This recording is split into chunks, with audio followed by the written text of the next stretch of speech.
Final Generation Ministry here. Today we're going to hear the last and final chapter of Lorna's testimony. If you're new to the channel, we'd like to invite you to watch chapter 1, 2, and 3 of her 4-part mini-series of her testimony. Thanks for joining us. We hope you are blessed. I retired, but when I retired, I had a lot of issues in the home with my husband, a lot of problems. I had problems before, during, and of course now I was in the house. I wasn't working, so I wasn't out. I was there in the house all the time. So the problem between us escalated. And it was not a nice time for me. It was a very dark time in my life, very dark time. But I grew up with believing when you marry for life. That you shouldn't, unless, even though I wasn't following God at the time, that's why I said train up a child the way it should go. Even though I didn't have all the knowledge, biblical knowledge, I know that you're supposed to, you have a husband, you have a wife, you're supposed to stay with them. So I, at that time, figure I don't want to do it. But I'll be honest with you, sometimes you have to leave it if it's going to affect your mental health. You don't have to go and divorce them, but sometimes you have to leave this situation for your mental health. Divorce is different than leaving. You could leave but not divorce. Because the Bible says the only you could divorce is when the person commits adultery or the person died. That's the only time you could get married. The person died or the person committed adultery. And he didn't commit adultery, so I couldn't do that. So anyhow, that's what happened. And one day, while I was home, I used to do garden. I was able to do garden again. God is so wonderful to me. I'm doing garden up to this day, so much years after. What a God. Could I deny a God like that? No, I cannot. And so I was doing gardening,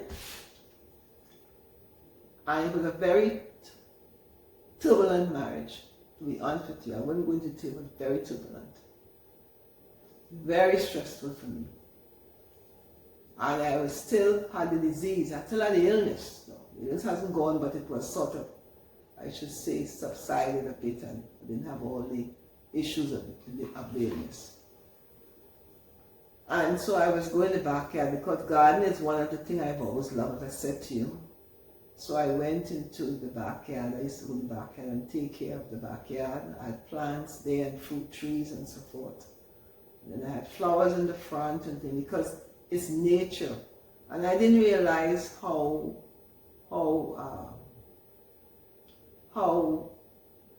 gardening and being in nature draws you closer to God, because God created all these things. And when you're outside in nature, you're definitely reminded of God. Because when you plant something, little seeds, and you see them grow, and you see they grow into vegetables or tomatoes or whatever you might be planting. You plant a fruit tree, just a little fruit tree, and after 2 years or whatever time the fruit tree, it starts bearing. You know that can't happen by chance. There's no chance for that. You know there have to be a creator that created it. It didn't just bang up and just come up. It's a creator. And so I love my gardening. It used to give me a comfort. I used to feel close to God and get away from the marriage that I had. It was really very, very stressful, to say the least. And so one day I did my routine with my gardening, as I always do. And I was in the backyard, tending to my vegetables and fruit trees and all that. And then I just was talking to God as I was thinking. Remember now, I wasn't going to church. But it shows you could have a relation with God. Not about going to church. You could be going to church and you have no relation with God. But I was there in the backyard, and I started to, and thank God, my parents weren't perfect. Family wasn't perfect, but they did teach me about God. So I always know there's a God, no matter what. And I thank them for that. They all have everyone have their failings, but they brought me up to at least teach me as much as they knew. And so I was in the backyard and I was sitting there and I was working and I said to myself, Lord, just so I said, Lord, talking to God, I said, Lord, I don't like the way my life is, I said, this is not the life you have for me. Yes, I had to be, faithful to my husband, whatever, but I said, no, Lord, this is not the life you have for my daughter, your daughter. This is not the life you have for me. I made choices in my life. I know that wasn't right, but this is not what you have for me. I was young and foolish. And I just talk like if I'm talking to you, I'm talking to God. And I say, Lord, I am unhappy in my life. I want a change in my life. This is not the way I want to do, and it's not the way you want me to do. I say, you've got to do something, Father. You've got to do. And I have learned when you cry to God in earnest, not in foolishness, in earnestness, He will, I'm here to tell you, He will never deny you. And I say no, He will never deny you. He will always answer you once you have an open heart for Him. And what happened is I went to the front, another couple of days after, I went to the front doing some flooring. There's a man that used to pass in the street, and he would say, he just waved his hand, sorry, he wouldn't say anything, he just waved his hand, but he see me there gardening, and people like when there's people gardening, they just love gardening themselves. So he would say hello, wave his hand, just wave his hand. I wave my hand back, because I'm an outgoing person. I like people, I'm a people person. So I waved my hand and I continued my work. And he passed a couple of times. He used to pass, and I just see him passing and go his way, and he just take walks. But this day, about 2 days after I spoke to God, the same man, no doubt, it is God, the same man who passed and just do that, he stopped. And I said, why is he stopping? He don't need to stop. Why is he stopping? And he said to me, I want to invite you to a crusade. I said, a crusade? He said, yes. I said, which church is that? He said, the Seventh-day Adventist Church. I said, you are a Seventh-day Adventist? I said, but I grew up as a child in the Seventh-day Adventist faith. He said, you did? I said, yes. He said, well, that's good. He gave me a flyer. He said, no, he didn't give me a flyer. No, he didn't give me a flyer. He just told me that they're having a crusade at the church, SDA Church in Scarborough SDA Church, and that I should come to it. Now you tell me this coincidence. Here I'm talking to God, because you have to reach to the breaking point to have something happen in your life to lead you to Christ, I talking to God, and as I say, it's a day or 2 days after. No, it wasn't long, a day or 2 days after. The same man, who passed there all the time and just waves, stopped this day. And I was wondering, I told you why he did that, and invited me. So I tell him, sure, I will come. Because I know it was an answer from heaven. And so I went to the crusade. And what is more amazing, it was the second to last day of the crusade. It was almost finished. That's the second to last day. So I only get 2 days. So it's not the amount of time that you go to a crusade. Is your heart for God? And so what happened? They were asking people, they were talking to people. I heard this sermon, a powerful sermon from a man in the Caribbean who used to be a Calypsonian. Can't remember his name now, the pastor name goes a while. But he do the singing evangelism. And he was singing, but he given sermon in song. Because he came from the people who know about the Caribbean, they know Carnival, they call it Carnival. So he was involved in all that kind. He was a man, living worldly man. But he gave his life to Christ, and now he's working for Jesus. And his sermon was so powerful that it touched my heart and my mind. And I knew that God was speaking to me. There's no doubt about it, because I was just talking to him. And so when they had baptism, they were having baptism the same week. I told him I'm going to be baptized. And so I got baptized. In the church. in the SDA church there. And what is amazing, I used to go to prayer meeting. After that, I used to go to prayer meeting every Wednesday. I never miss a prayer meeting. Whether it's winter, no, you have a winter country in Canada. It don't matter if it's pouring snow, I used to go. Because I had a hunger for God. And I also know what He done for me.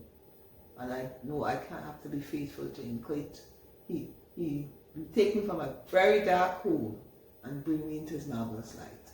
The least I can do is live for Him. And so, of course, when I told my husband about it, I'm going to get baptized, he didn't believe it. So he had to come to the baptism to see that I really was going to get baptized. So, yeah. But anyhow, I got baptized at 24. And then I used to go to prayer meeting. I never miss it on Wednesday. But it's snowing, storm, whatever going. And so they asked me there to do the prayer, to do the women's ministry. In fact, it happened so fast. I was only there for a couple months, and they asked me if I would do the women's ministry. And I was saying to myself, what am I doing here? I just come here this church. I don't know anything. They put me to I don't even know what women's ministry means. I never did anything like that before. But anyhow, I took it on, and God helped me by bringing other people there who were able to help to run the ministry. And one thing with me, I didn't try to run anything. I got groups who came on the panel with the women's ministry panel, and we talked together, and we decide what we're going to do and stuff. And what I find, when you get people engaged and you don't try to run things, it was the most beautiful. The people told us that. I didn't know it because I wasn't in church before. They told me it's the best women's ministry they ever had. And I realized why it was so successful. The people from the community came. The church was crowded that day when we had women's ministry day. People were standing all by the door. And not people in the church, people in the community came to it. All outside people were involved because I invited people, not people in the church, but like people from out in the world. And some Sunday people, they came to the women's ministry. And what I learned is that don't try to run things. Let people work as a group and a team together with others. Because they sometimes have more to share. You might be a leader in something, but you have very little to give. The people who are on the board have more to give than you. You just have to kind of lead out. Yeah. So it was a wonderful experience there. And then they asked me, the pastor of the church asked me to give, I think Pastor Gant was his name, he asked me to give a testimony of my life, how I came. And I remember going up there on one Sabbath divine service when they asked me to do it, and I gave her the testimony of my life of how I was sick and how God delivered me, like I told you before, and so forth. And when I finished the testimony, they just closed off the divine. I thought they were going to have a sermon, but they just, after divine, my testimony was the whole service for the divine. And then they closed it off, and that was it. And it just shows you sometimes when you go through difficult times, God is preparing to give a testimony. What did he say? We overcome the enemy by the blood of the Lamb and by our testimony. And that is a living proof of it. Because I met other people after, because remember I was new in the church, so I didn't know a lot of members, but they knew me and they heard my testimony.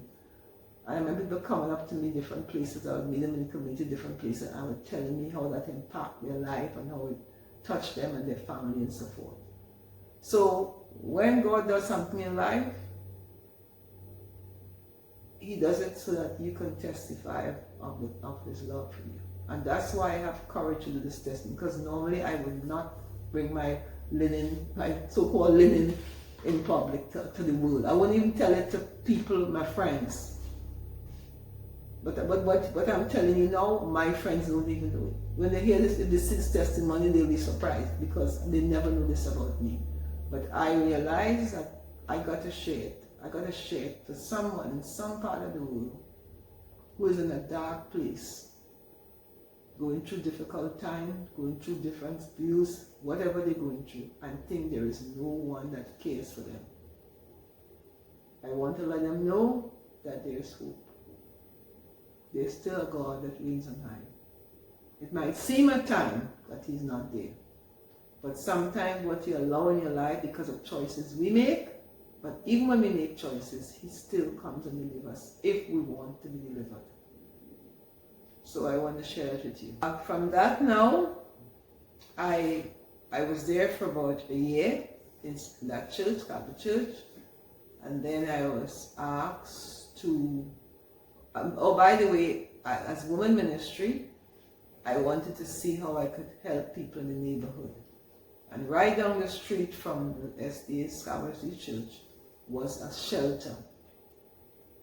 It was a shelter not for women alone, it was for anybody that thing. I remember I met a man with a little baby and I said, Lord, he can't nurse a baby. He's a man, how is he going to, but I don't know what situation he ended up in, but he was there with a little baby holding in arms. And it's one of the best times in my life is when we were involved, the women ministry was involved in community work, because we saw a shelter down the street, and we were saying, we attended this church right here. It's just a couple of houses away. And I asked them, I said, have you all done anything with the community, with the people in that shelter? They tell me no, they never. I said, never? They said no. So I talked to the men, the group, the panel, and I said to us, we got to impact these people's life. So we used to have like a brunch for them and invite the people over, and they were so happy. We survived them over, because something you find a man with a baby with a totally, you might find a woman, you might have a family. It's just a family place, so not just a place for men or for women. And they would come over and we would serve them nice hot meals and so forth and so forth. And the people were so grateful. But I'll interject here. That I had so much opposition in trying to help people in the community. This saddens me, but it's to let us know that if you go through that, don't be saddened. Still keep pushing on. I had a lot of opposition from people in church, even elders, women elders. There was women, that wasn't men, women and 2 women elders. And I wonder, why were they against me trying to make a difference in a shelter that is just down the street, and they have been, that church has been there for a long, long time. They should be happy, they should join with me. I didn't understand why. Why would they be against me trying to reach out? But I found, you see, I didn't know, because I said to you I was only in church for a very short time when they gave me this role, after I got baptized. So I found out after that one of the elders who were giving me problems, and a friend, she was a woman ministry. See, I wouldn't know because I wasn't there, but somebody was there before telling me she was a woman ministry leader, and she had no ministry. I said, I mean, she have no ministry. She's a woman ministry, she has to have ministry. She said, I'm telling you, we had no ministry. So I don't know what went in there. So now I realized, after that, why they were opposing everything I tried to do. When I tried to have lunch for them, they opposed me and do different things to stop it. When I tried to have the woman ministry day and inviting people in the community, non-Adventists, I had a position. When I came to the board, and I asked the board, they said the board, once a year I could have, once a year told me I could have, once a year I could have women ministry. So we prepared, I got a speaker, I got, different little gifts, people who are going to present and everything, and I had everything planned months in advance. And about a week or so before it, 2 weeks before it, they told me I must cancel women ministry. I said, no, I'm not canceling. I said, I've already gotten a speaker. I said, it's once a year that women ministry are able to have Women's Day. I said, you told me I can have it. I told you I got a speaker, and we went and bought stuff for people. We buy people in the neighborhood. I said, I cannot stop it. I said, what are you going to do that is so important when we women ministry only have 1 day a year? 1 day a year. And you tell me I must cancel it, and cancel the speaker, cancel the people invited, cancel the money we spent to buy gifts to give people who present. I said, tell me why. Why is that? What is it we have so important that day that you cannot have us 1 day? Well, I stood for it in the board, and I told them, the doctor and said, okay, go ahead and have it. But I found that after, the same 2 women elders, they were against it, and I told you why, because they weren't doing anything. And when I came, they knew. And doing that, it made them look bad. So someone came secretly and told me he was in church, and that's what's going on. But when you're doing God's work, you're going to have opposition from within and from without. People out there are going to attack you, and those within are going to attack you. But once you know you're not doing it for your own interest or somebody to say, well, she's doing so and so, and you're doing for the right reason. It must be the right reason. You're doing because you want to make a difference in your community, and you want to do God's will. Because God looks on people who are less fortunate, like people there, and those are the ones who want us to help. I remember one time when we had a lunch for them in the area, there's a little boy in the same shelter. And I didn't make them discourage me. I kept going on, we kept going on doing what we had to do. The one we get a lot of opposition in different ways, which some of them I won't even mention now. And then what happened is that this little boy, he said to me, I told him, we're coming to give him a present. During the holiday Christmas, he come to give him a present. And he wasn't talking. He was about 6 years old, and they said he doesn't talk to nobody. I don't know what had happened to him, why he ended up in the shelter, but they say he doesn't speak to anybody. But she said that day, when she told him that, the manager there of the place, he said, nobody's going to come and give me gifts. He spoke. He said, nobody's going to come and give me anything just like that. So when we went and carried present for that young boy and had a nice meal for them, we cooked meal, thank God for the faithful brethren. Sister Chapman is one of them. I'm always grateful to her. She went and cooked up a stone. And she brought stuff in her family, and she brought stuff. And we gave the kids. I always remember that for her, for kindness. And she brought food, and we feed the people, and they had the gifts. And I'm telling you, so that little boy, he was different. He was talking, and he was happy.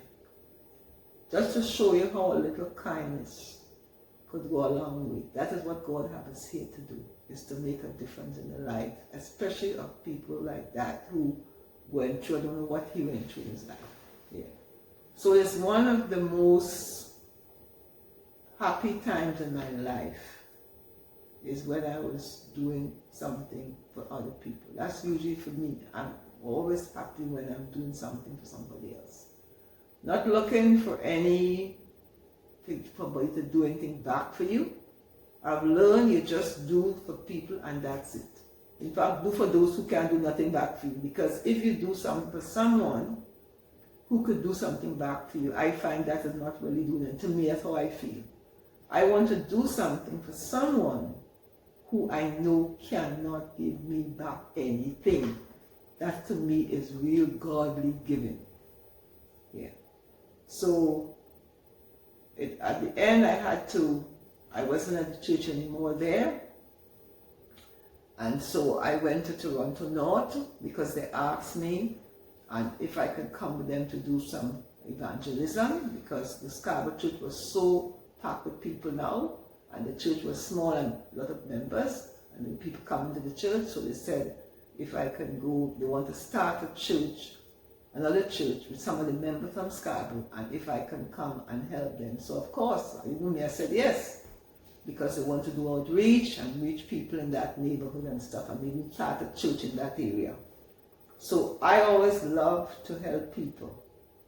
And so I must say this, that my mother, she used to do that. She has a fault, but she used to do that. She always used to help people. She used to bring people from all kinds of places to help them. And one time, remember, they called our house the House of Refuge. That was what they named our home back in the Caribbean, the House of Refuge. Because she would take the people who were pregnant, whose parents kicked them out, because they go down in the Caribbean at that time, you get pregnant, it's a disgrace for your family. My mother would bring them in. She'd bring a blind man called Bertie, she'd bring him in.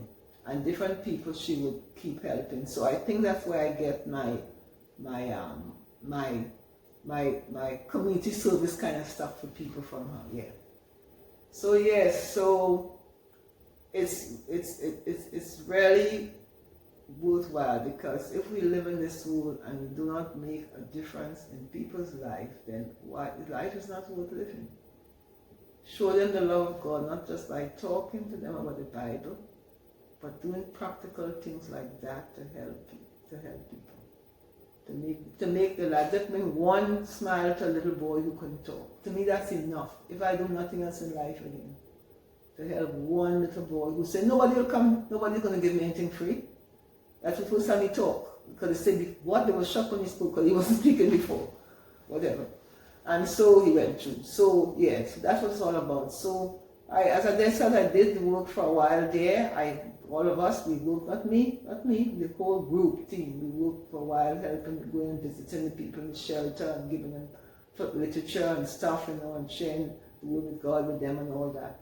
But like I said, I left there because they happened to go and help them to form a church in another area in Markham.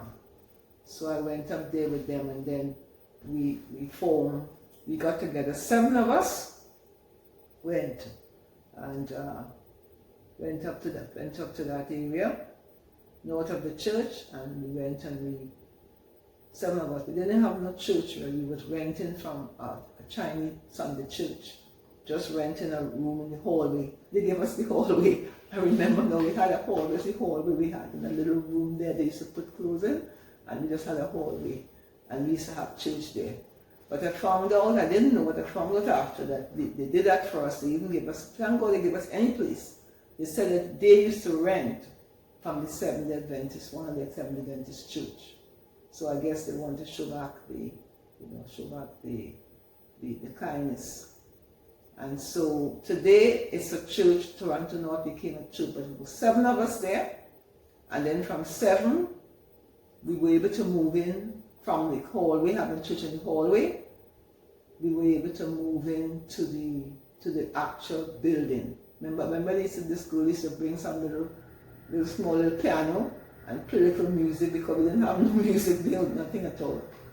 And it was so nice, and like we were making a different neighborhood. And then we used to do a lot of outreach. We used to go to the community and door to door. That was the best time in my life, as I remember. Is when we used to go door to door in Markham and McCown, all around that mall there. We used to go and all these homes and give out flyers and invite them to different programs. So now it's actually a church. So from 7 members, 7 people, it went to what do they call it? A corporation, they call it, before it became an actual church. The name they call, can't think of it now, but it wasn't a church. It came a church after, when the conference, have to, whatever the conference does to say it's a church. But now it's an actual church, and the church we named it Toronto North. That's the name of the church, because it was north of Toronto, like on the north side. Yeah. So as I'm talking to you now, it just shows us that when we are doing work for God, it's the happiest time in our life, when we're making a difference in other people's life and sharing God's love to them. That's when we really doing God's work. Anything else is just wasting time. Yeah. So now the church I found out is no longer in Toronto North. They joined another church, and now it's called Ephesus. So the church right now in Toronto is now called Ephesus SDA Church, a combination of Toronto North and another church. I can't remember if it's Smyrna or what's the name of the other church, but they joined together, and now they call it Ephesus Church. Yeah. So yes, this was quite a journey. Salem. Yes, it was Salem and Toronto North that joined together, and now they call it Ephesus. And we have, I think, Pastor North now is the pastor of Ephesus Church. Yeah. So it was quite a journey in every way, but it's a journey that God had mapped out for me, and so I give him all the thanks and all the praise here. And as I go to the other part of this journey, I have so much that God has done for me that I take a lifetime to really share. But I want you to focus on everything I say. Focus on God and what He can do for you. How He can change your life, and how he can bring her out of anything. I don't care what you're into now. I don't care what you do, not what you have done. I'm telling you that God loves you, and He's not walking after you, He's running after you. That's how much He loves you, running after you. You just have to surrender and let Him take over your life. Submit yourself to Him, and He will do mighty things with you. And even the difficulty that you went through, or the pain, is all part of your journey to get into a place where you could testify of God. Because if you do not have any difficult life, how could you have a testimony? What are you going to say? What do you have to tell anybody? So going through difficult times gives you a testimony. And again, the Bible said that we overcome the enemy by the blood of the Lamb, Jesus Christ, and by our testimony. So testimony is very important. Nobody can argue testimony, that's your life. They can't tell you, argue with the Bible, argue with this, argue with that. You cannot argue about your testimony. That's your experience here.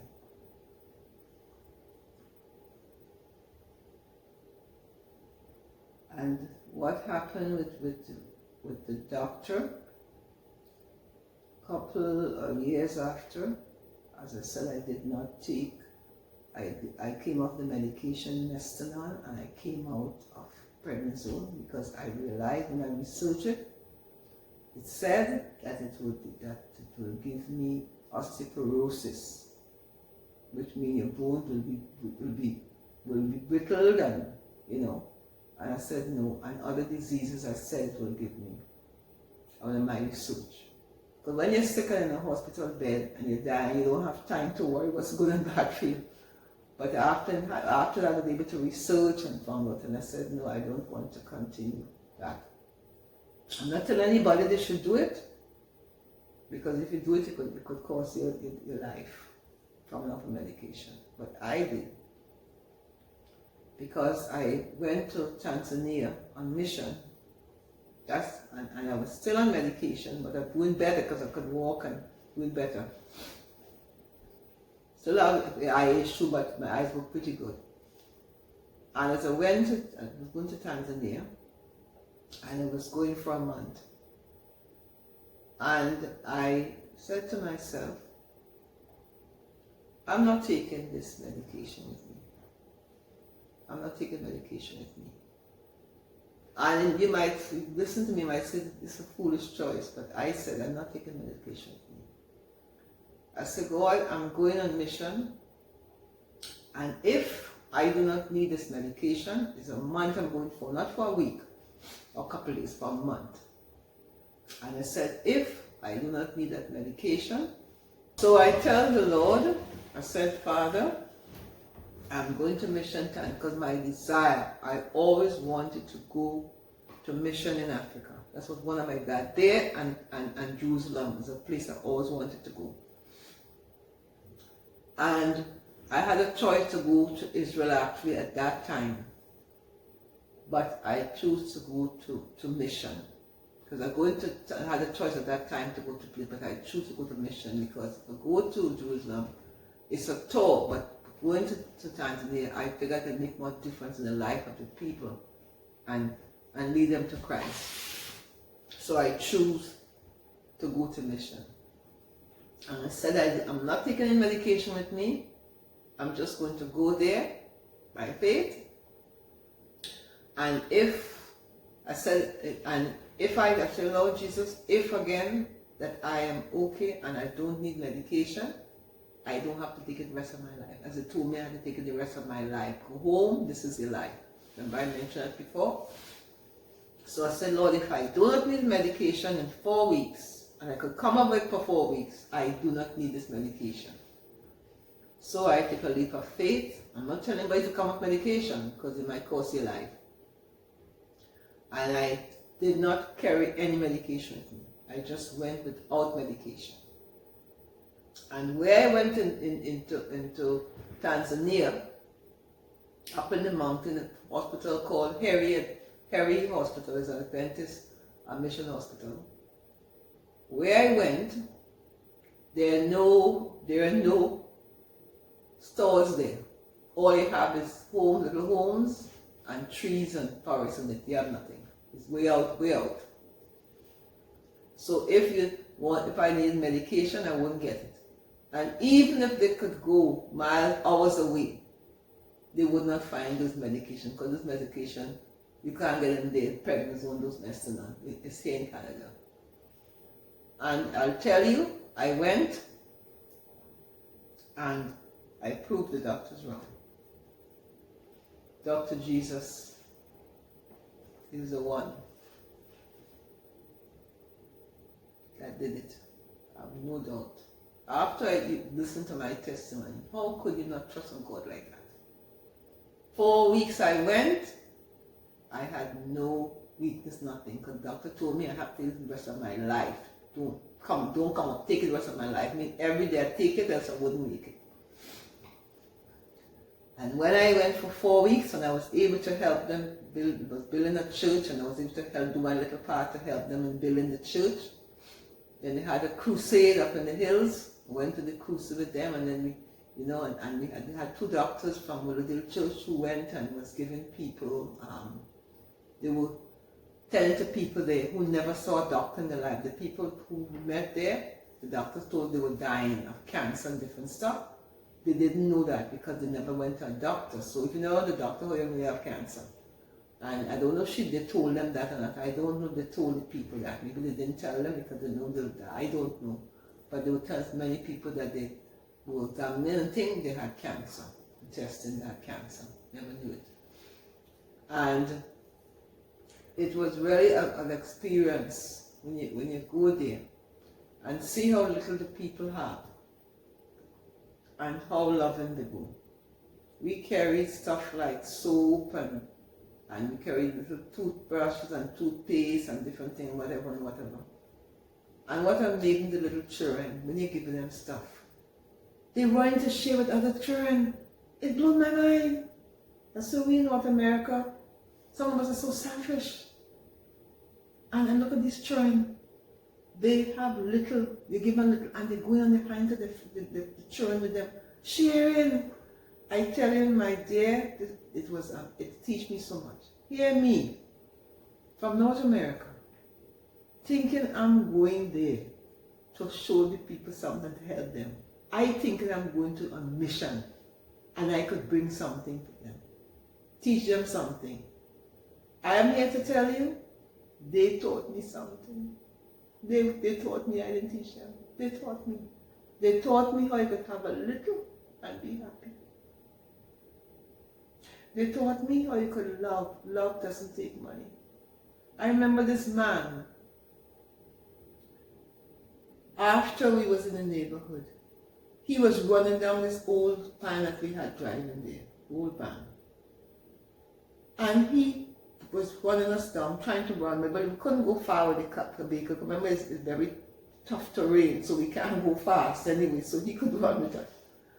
To catch us to give us a bunch of banana he picked from his field. So happy for us coming to make a difference in his life that how he showed it is by grabbing a bunch of bananas from his backyard and running us down to give us that. Can you put money in that? That is true love. He didn't have much, but what he had, a little bit, he was willing to show us. I thank you, I appreciate what you done. So I was never the same, and I don't think I'll ever be the same, because I thought I'm going to lead them to Christ, something, which we did. We shared, we had evangelism series, and people got baptized and all that. But the point of it, they show us what true love is. And I'll be ever so grateful for them. That's how they have little. I remember going again, as I talking to, I remember, going to a home. And when we went to home, the people had no bed, they were sleeping on the ground. Because I remember this is way up in the back, where people really poor up in the mountain. And this home I went into, little dirt home. And this lady had a little stool, made out of a wooden stool. She got out of it and she put me to tell us, come and sit on it. She had no fancy chairs, you know. The little wooden chair she had, a little wooden stool. She told us, come and sit. And then she go in for some little bread she had there to share with us. Didn't have a lot. So what true love is when you make a sacrifice. When you have a little bit and you're willing to share. When you have a lot and you share, it doesn't take no effort, you have a lot anyway. You have more left over for yourself. It's when you don't have a lot at all, you have a little bit. Maybe that's all you have for your dinner tonight, and you're willing to give it to somebody else. That is what true love is, like Christ. He's willing to give himself of himself for us. To call it self-sacrifice. That is what true love is. Yeah, so that experience I have will never leave me never leave me. Because it's something you cannot put money on. So I always talk, people may be getting tired of me, because wherever I go, I always talk about this mission trip and the people there. So I hope you're not getting tired of me. But it just opened my eyes. That's something we look at people that part of the world up in the mountains and figure they're poor and so forth, and we think of them in a certain way. But in some ways they are rich enough. They're richest and think that matters in life. Love. They know how to show true love. Yeah. So it was quite an experience.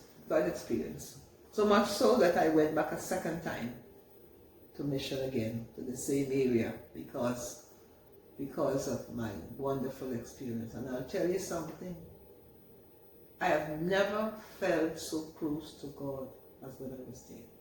So it's not what you have to make you feel close to God, you know. Big home and all the luxury you want. I'm telling you, it's a little small, little places all over the place. And I felt closer to God than any time after that or before that. There was a peace there in those mountains. You hear the birds singing.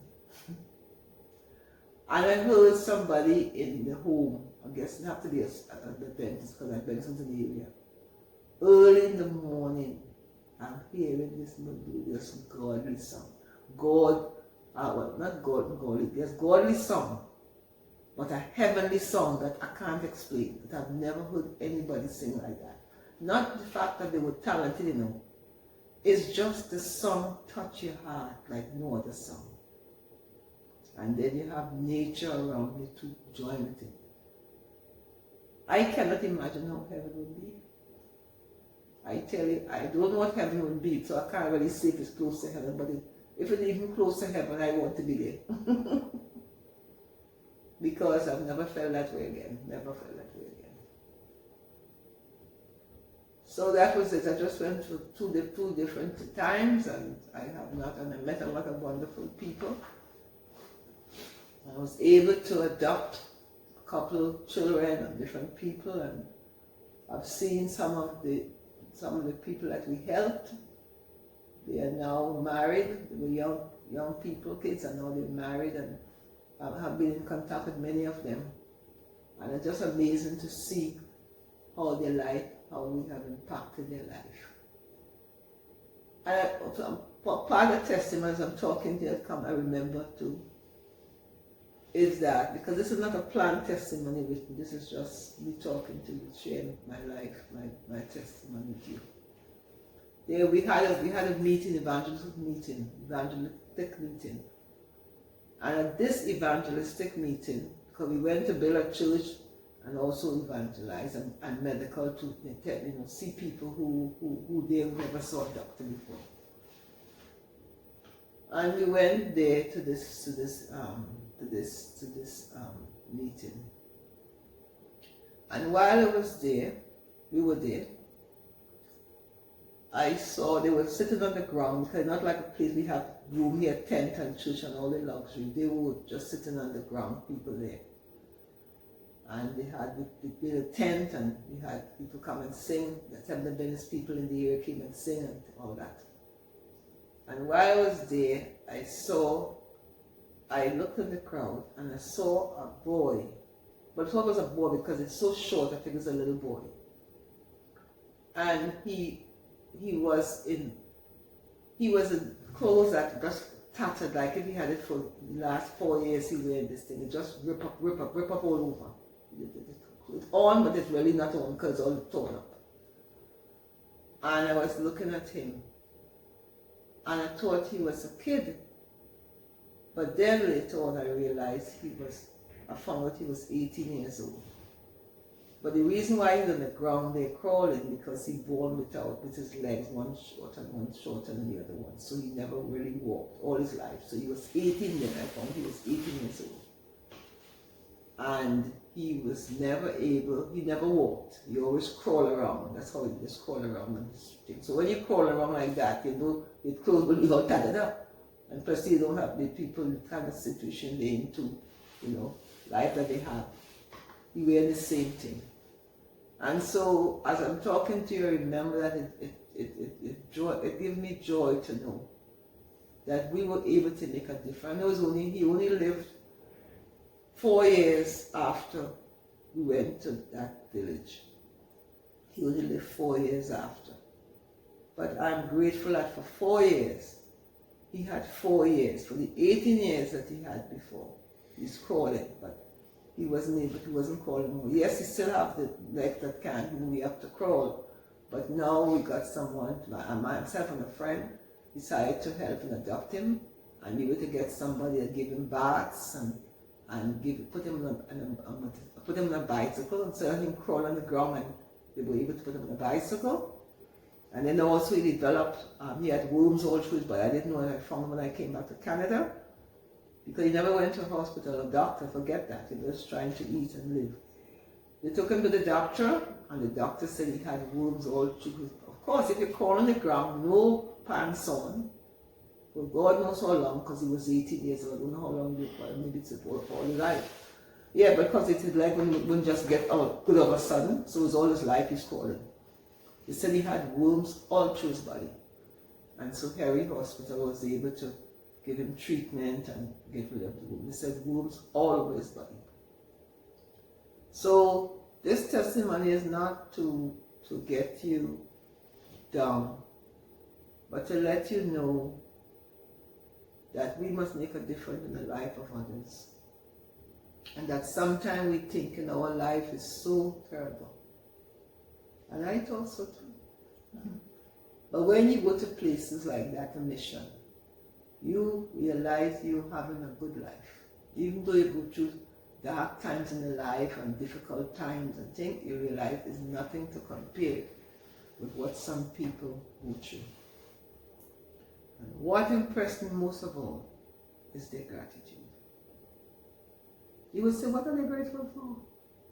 They are more grateful than us who have more. So I realize it's not what you have, it's the heart you have. A grateful heart. God left a grateful heart there. But sadly enough, I came to Canada, and myself and another friend, we adopted him and helped him and sent him some money to help him down there and to take care. So we could feel good, myself and my friend, we feel good that we were able to make a difference in his life, that he no longer have to crawl on the ground. And we felt at least it was only for 4 years of his life, he had a better life. We were able to buy him clothes, and they sent me pictures of him where he had clothes, he was wearing clothes now and everything. Can't walk the same way, of course, but they put him on a bicycle, put him in things that he could do. And they had somebody taking care of him. His name was Samuel, actually. The man name was Samuel, who we hired time to take care of him and help him. And so he had 4 good years, and I'm happy for that. I could come back, came to Canada, and when I heard he died, I was saddened, but I said, no, Lord, he had at least 4 years where we made a difference in his life. Even if it's in for 4 years. But if it's in a year, better than no years. But I found out when I came back to Canada, his mother, only person here was his mother there with him in the house, and apparently his mother was sickly, and they said he just stopped eating because she was his only, source there. And they wouldn't believe us. They mustn't believe us. But he came to the crusade that we had there, people in the area came to the crusade. And so, yes, so it gives me great joy to know that he died without that. And so, whenever I think about it, I just remember, you know what, he had 4 good years, he had 4 good years, he had 4 good years. And so, I'm able to move on and not be too saddened about the past of his life. Yeah. And what it shows you too, that we must not see things and let it go and bypass us. Because when we went to build a church and to evangelize, I remember telling them, I said, what are we going to do for Samuel? His name was Samuel. Imagine his name was Samuel. I said, what are we going to do for Samuel? We come to evangelize and we come to build a church. That's fine to take the gospel, but the gospel is also caring for people. When Jesus was on the earth, he said, then we care for the physical need, and then he said, follow me. So I remember telling him, I said, we cannot go back to Canada and leave this little boy like that. I told him, I said, not going to be on my watch. I said, I'm not going back to Canada. And I was so firm with them and serious with the group that went from Canada on mission, and even the 2 doctors who were there, one in Perry Hospital. They realized I was very firm and serious. I said, no, I'm not going back to Canada and leaving this little boy like that. And so they agreed to find, because I didn't know where he lived. I didn't know where he was living. Didn't know where he was living. And they didn't know. I asked them, I said, don't you know him? They said they don't. I said, but you must know him. It's a small village. You must know somebody crawling on the ground. He's identifying him like a normal kid walking around. So anyhow, I guess I was so persistent with them, annoying them, I guess, that they found out where he lived. And then we went to visit him down the incline, down in a little small house, no bed, just the floor to sleep on. And we went down there, and we found where he lived, and so we were able to help him, because I was not going to go to Canada without helping that boy. I was determined. I'd find him somehow by God's grace. So we were able to help him, and like I said, he passed away 4 years after we went to mission here. So I hope that this testimony will give us desire, one, to be like Jesus and help the vulnerable one, because that's what Jesus did. He helped the prostitute, he helped the homeless, he helped the blind, he helped the orphans. He seeked out those who in terrible situation, who bound by sin or whatever it was, which all of us have sinned and come short of the glory of God. So no matter where you are now, wherever you are now in the world, and you've seen this video, I want you to know there is hope for you. Don't give up. Just keep trusting God, and He will make a way for you. Maybe not when you want it, but it will happen. For me, it didn't happen to me right away, but it did happen. And I'm in a great place now. The great place is that I give my life to Christ. That is the best. Because this world is a temporary world anyway. So if I even had all the pleasures, had everything I want, what good it will be if I'm lost? So giving my life to Christ is the highlight of it all. Nothing compared with that. What happened in your life? Surrender to God, because you know when you do that He loves you, and you know that you'll have a better day coming. This world will all come to an end. All the sorrow, all the pain, all the injustice, all the suffering of children. That's what gave me hope, because if I didn't know God, I wouldn't want to live in this world. When I see what happened to children and people, all this suffering, all parts of the world, going through some terrible things I would discuss. But you know, you're exposed to it, you read it on TV, you hear it on the news. But because we know there's a better day coming, it gives us hope. So just Make a difference wherever you are in the world. Just make a difference in somebody's life. An old lady life, a little child life, whoever, just make a difference. Until Jesus bring it all to a closure. Thanks for joining us today. This marks the end of the 4-chapter series of Lorna's testimony. We hope you have been blessed. Please join us next Friday for another segment of Friday Testimony.